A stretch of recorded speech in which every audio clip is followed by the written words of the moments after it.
திமுக தரப்புல இதை பேசும்போது கூட்டணி ஆட்சி மூலமா மட்டும்தான் எளிய மனிதர்களுக்கான அதிகாரத்தையும் ஜனநாயகத்தையும் உறுதிப்படுத்த முடியும் அப்படின்னு திருமாவளவன் எப்படி நினைக்கிறாரு அப்படின்னு தெரியல. இப்போது இருக்கக்கூடிய திமுக ஆட்சியிலேயே திராவிட மாடல் அப்படிங்கிறதே அனைவருக்குமானது, சமத்துவம் சமூக நீதியை உள்ளடக்கிய ஆட்சி தான் நடக்குது அப்படின்னு சொல்றேன். எந்த இடத்துல நீங்க இந்த திராவிட மாடல் முன்னிறுத்தக்கூடிய அனைவருக்குமான சமத்துவத்தையும் நீங்க சொல்லக்கூடிய எளிய மனிதர்களுக்கான அதிகாரமும் விலகி நிற்கிறதா பார்க்குறீங்க? இல்லை, அப்படி நான் விலகி நிற்குதுன்னு நாங்கள் வந்து சொல்லலை. இன்றைக்கி வந்து ஒரு திராவிட முன்னேற்ற கழகத்துடைய ஆட்சி சிறப்பாக நடந்துக்கிட்டு இருக்குது. எல்லோரையும் வந்து உள்வாங்கி கொண்ட ஒரு ஆட்சியாக தான் நாங்கள் பார்க்குறோம். அதில் எந்த மாற்று கருத்தும் இல்லை. அதில் நாங்கள் குறை சொல்கிறதுக்கு நாங்கள் எதுவும் இல்லை. நடைமுறை சிக்கலில் நம்ம வந்து கொடியேற்றுறதுல கொடியேற்ற விட மாட்டாங்க அப்படிங்கிறதுல வந்து அதில் நாங்கள் சொல்கிறோம். சில உரிமைகள் தொடர்பாக நம்ம வந்து பேசுகிறோம், அது வேறு. இன்றைக்கி வர விடுதலை சிறுத்தைகள் கூட்டணி கட்சிகள் ஒரு சுயமரியாதையோடு தான் அவங்க வந்து எப்படி நடத்தணுமோ அப்படி தான் நடத்துகிறாங்க. எங்களுக்கான உரிமைகளை அவங்க வந்து கொடுக்குறாங்க, அல்லது உரிமைகளை நாங்கள் எடுக்கிறோம் அப்படிங்கிறது இருக்குது. அதனால் வந்து அவங்கக்கிட்ட என்ன பிரச்சனை இருக்குதுன்னு நாங்கள் வந்து அப்படி நாங்கள் வந்து பார்க்கல. கட்சியினுடைய நிலைப்பாட்டை சொல்கிறோம். விடுதலை சிறுத்தைகளுடைய நிலைப்பாடு இது. எந்த கண்டென்ட்டு அல்லது எந்த சப்ஜெக்ட்டு எந்த கொள்கையை முன்னிறுத்துகிறாங்க, எதை வந்து நாங்கள் முன்னிறுத்துகிறோம் அப்படிங்கிறது இருக்குல்ல.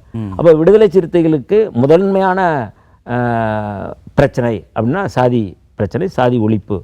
அப்போ அதை நாங்கள் முன்னிறுத்துகிறோம். அவங்களுக்கு வந்து வேறு சமத்துவம், வேறு வந்து மாநில உரிமைகள் தொடர்பாக அவங்க வந்து பேசுகிறாங்க. ரெண்டுக்கு மேலே டிஃப்ரெண்ட் சொல்கிறேன்.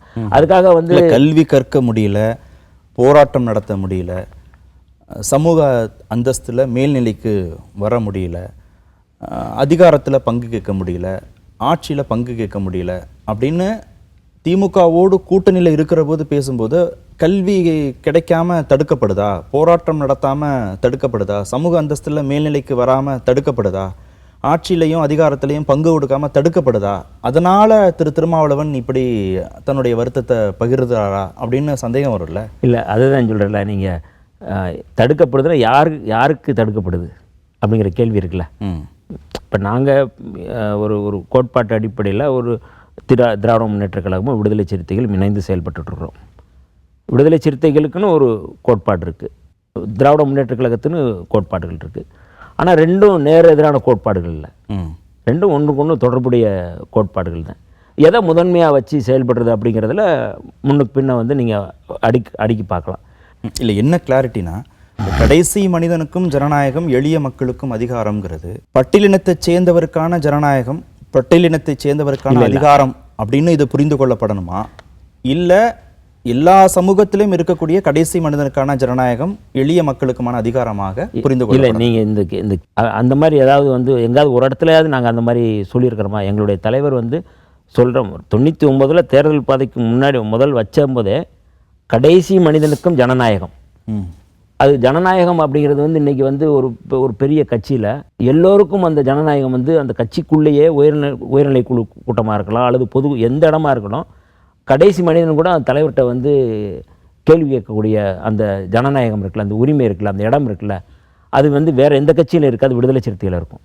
அந்த ஜனநாயக புரிதல் உள்ள தலைவர் பொது நீரோட்டத்தில் இருக்கக்கூடிய கட்சி விடுதலை சிறுத்தைகள் கட்சி. அதில் எந்த மாற்று கருத்தும் இல்லை. கடைசி மனிதனுக்குமான ஜனநாயகம், எளிய மக்களுக்குமான அதிகாரம் அப்படிங்கிறத திருமாவளவன், நீங்க எளிய மக்களுக்குங்கிறத வந்து நீங்க தாழ்த்தப்பட்ட மக்களா என்ன புரிஞ்சுக்கிறதான்னு கேட்குறீங்க? அம்பேத்கரிய இயக்கங்களை சேர்ந்தவர், தலித் முதல்வர் அப்படின்னு ஒரு கோட்பாட்டு சிந்தனையோடு திருமாவளவன் இருக்கிற போது இந்த வார்த்தைகளுக்கான அர்த்தத்தையும் அம்பேத்கர் இயக்கங்களில் இருக்கக்கூடிய கடைசி மனிதனுக்குமான, எளிய மனிதனுக்குமான அப்படின்னு முன்னிலைப்படுத்தலாம். எல்லா சமூகத்திலையும் வந்து வலியவர்கள் இருக்காங்க, எளியவர்கள் இருக்காங்க. எல்லா சமூகத்திலையுமே இன்னைக்கு வந்து வன்னிய பெருங்குடி சமுதாயத்தில் வந்து பெரும் முதலாளிகள் இருக்கிறாங்க, எளிய மக்களும் இருக்கிறாங்க.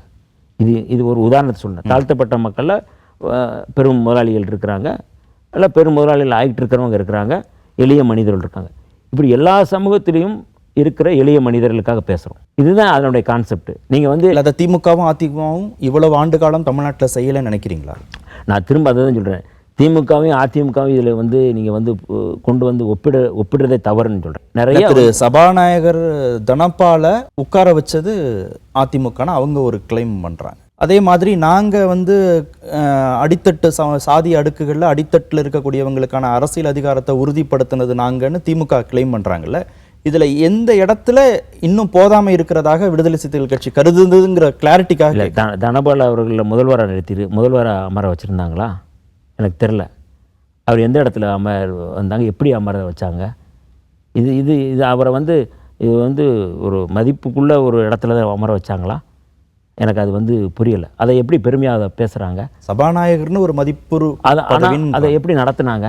எப்படி அவர் நீங்கள் ஒரு முதலமைச்சராக நான் அமர்த்தினோம் அப்படின்னு சொல்கிறது அது நீங்கள் சொல்கிறது சரி.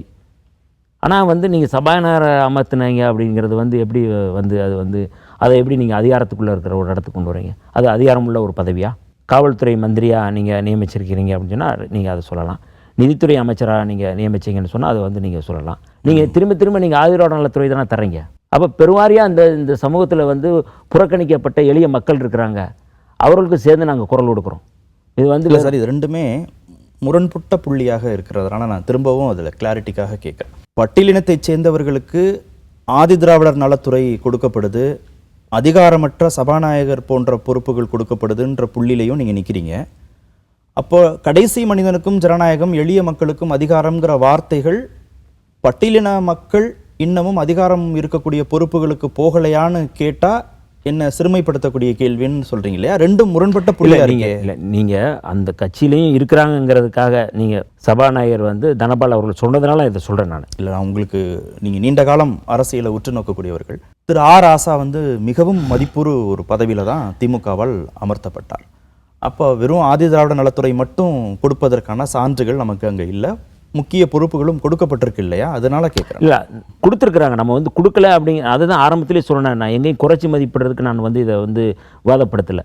இது ஒரு கோட்பாட்டு அடிப்படையில் கோட்பாட்டை புரிஞ்சுக்கிறதுக்காக நம்ம சொல்கிறோம். எளிய மக்களுக்கு அதிகாரம் வேணும் அப்படிங்கிறது வெறும் தாழ்த்தப்பட்ட மக்களுக்கான அதிகாரம் இல்லை, அது எல்லோருக்குமான அதிகாரம் தான் சொல்கிறோம்.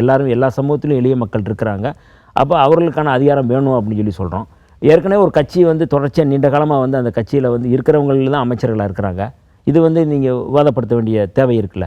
சரி, அப்போ இந்த வார்த்தைகளுக்கு என்ன அர்த்தம்? கடைசி மனிதனுக்கும் ஜனநாயகம், எளிய மக்களுக்கும் அதிகாரம்னு விசிக கேட்கிறது எல்லா சமூகத்திலும் இருக்கக்கூடிய சாமானிய மக்கள், எளிய மக்கள், அவ்வளோதான். இது அப்படி தான் நம்ம புரிஞ்சுக்கிறோம். வெறும் நீங்கள் தாழ்த்தப்பட்ட மக்களுக்கு தான் அப்படிங்கிறத நீங்கள் புரிஞ்சுக்கிட்டால் அப்போ எங்கள் கோட்பாடே அது ஒரு குறிப்பிட்ட சமுதாயத்துக்கான கோட்பாடாக மாறும்.